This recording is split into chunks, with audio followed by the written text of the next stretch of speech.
एक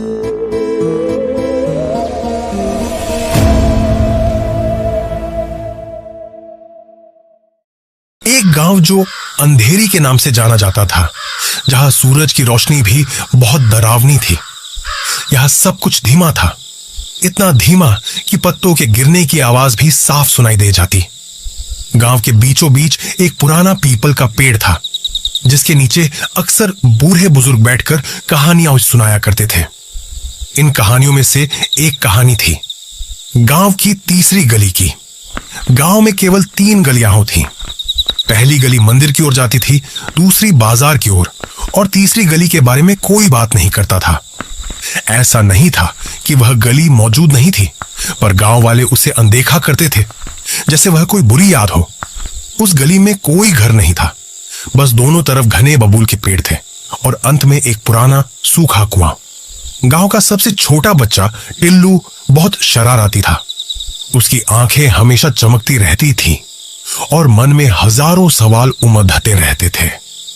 बूढ़े बुजुर्ग जब तीसरी गली की बात करते तो उसको देखने के बाद चुप हो जाते थे, तो टिल्लू का मन और भी व्याकुल हो उठता। तीसरी गली में ऐसा क्या है दादी? वह अपनी दादी से पूछता है। दादी, आप बताती क्यों नहीं? दादी एक लंबी सांस लेती हैं। उनकी आवाज में एक अजीब सी थरथराहट होती है। बेटा, उस गली में मत जाना, वहाँ समय रुक जाता है। टिल्लू की नन्ही आंखों में डर की जगह उत्सुकता भर जाती है। टिल्लू बोलता है, समय रुक जाता है? पर कैसे दादी? दादी बस अपना सिर हिला देती और दूसरी कहानियों में खो जाती। एक रात चांद बादलों के पीछे छिपा था। हवा में एक अजीब सी खामोशी थी। टिल्लू को नींद नहीं आ रही थी। उसके मन में बस तीसरी गली घूम रही थी। उसके छोटे दिल ने एक फैसला किया। वह धीरे से उठा, दरवाजा खोला और चुपचाप अंधेरी रातों के आंचल में समा गया। उसकी पतली सी परछाई गांव की कच्ची सड़कों पर नाचती हुई आगे बढ़ी। वह पहली गली से गुजरा, फिर दूसरी से, और फिर उसने देखी तीसरी गली। वह सचमुच अलग थी।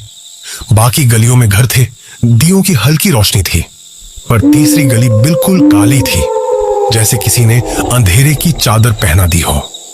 बबूल के पेड़ किसी प्रेत की उंगलियों जैसे लग रहे थे, जो उसे अपनी ओर बुला रहे थे। टिल्लू के कदम धीमे पीछे हट गए। उसके नन्हे कानों में एक फुसफुसाहट गूंजी, जैसे कोई बहुत दूर से बुला रहा हो। आओ, आओ। आवाज इतनी स्पष्ट थी कि टिल्लू के रोंगटे खड्डे हो गए। उसने हिम्मत जुटाई और एक कदम आगे बढ़ाया। जैसे ही उसने गली में प्रवेश किया, एक अजीब सी ठंडक उसे घेर गई। तो ऐसी ठंडक गांव में कभी महसूस नहीं हुई थी। हवा थम गई, पत्तों की सरसराहट भी बंद हो गई। बस वही फुसफुसाहट और तेज होती गई। तुम आ गए, तुम आ गए। टिल्लू आगे बढ़ा। गली लंबी होती जा रही थी, जैसे उसका कोई अंत ही ना हो। बबूल के पेड़ और घने होते गए। फुसफुसाहट अब उसके कानों में स्पष्ट सुनाई दे रही थी। चलो, तुम्हें दिखाते हैं। उसके सामने अचानक एक धुंधली सी रोशनी दिखाई दी। वह रोशनी कुएं की तरफ से आ रही थी। वह भागा उस रोशनी की ओर। जैसे ही वह कुएं के पास पहुंचा, रोशनी गायब हो गई। कुआं गहरा काला था, जैसे वह पाताल लोक का रास्ता हो। अचानक एक ठंडी हवा उसके चेहरे से टकराई। वह डरकर पीछे हटा। उसकी सांसें तेज हो गईं। वह मुद्दा और भागा उसी रास्ते से जिस रास्ते से आया था। वह भागता गया, भागता गया। गली खत्म ही नहीं हो रही थी। उसे लगा जैसे वह एक ही जगह पर दौड़ाच रहा हो। उसने अपनी पूरी ताकत लगाई। आखिरकार वह गली के आखिर पर पहुंचा। उसकी सांस फूल रही थी। वह गांव में वापस आ गया था। उसने अपने घर की तरफ देखा। वहां दिया जल रहा था। वो दौड़ डाकर अपने घर की ओर गया और दरवाजा खटखटाया। दरवाजा खुला।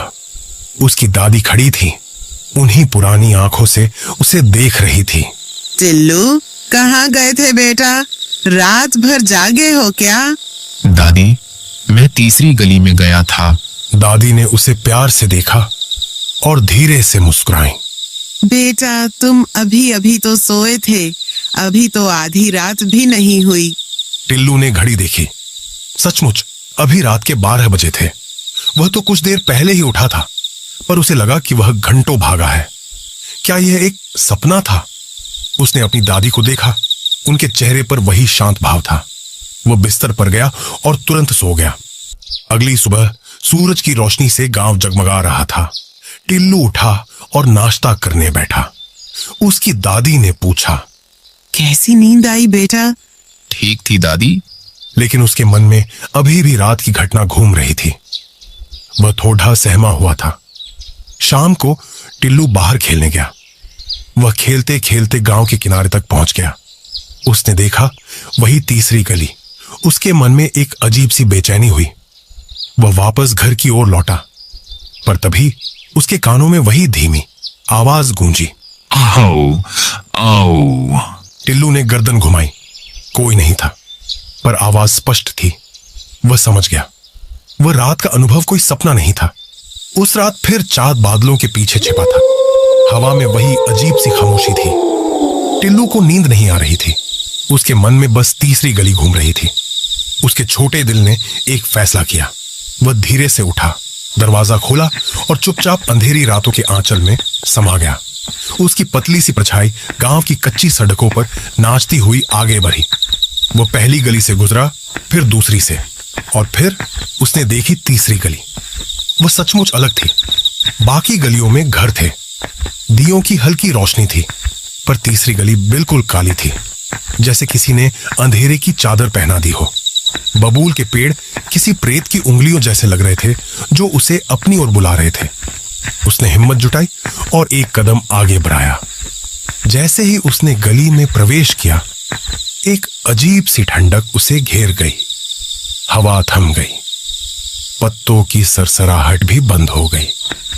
बस वही आवाज और तेज होती गई, तुम आ गए, तुम आ गए। और फिर से कहानी वहीं से शुरू हुई जहां से कल रात खत्म हुई थी। टिल्लू फिर उसी तीसरी गली के चक्रव्यूह में फंस गया था, जहां समय रुक जाता था और एक ही रात बार बार दोहराई जाती थी, हमेशा के लिए। और गांव में बूढ़े बुजुर्ग आज भी कहते थे, गांव की तीसरी गली में मत जाना, वहां समय रुक जाता है।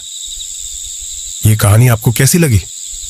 अगर अच्छी लगी हो तो हमारे चैनल को सब्सक्राइब कीजिए और इस वीडियो को एक लाइक जरूर कर दीजिएगा।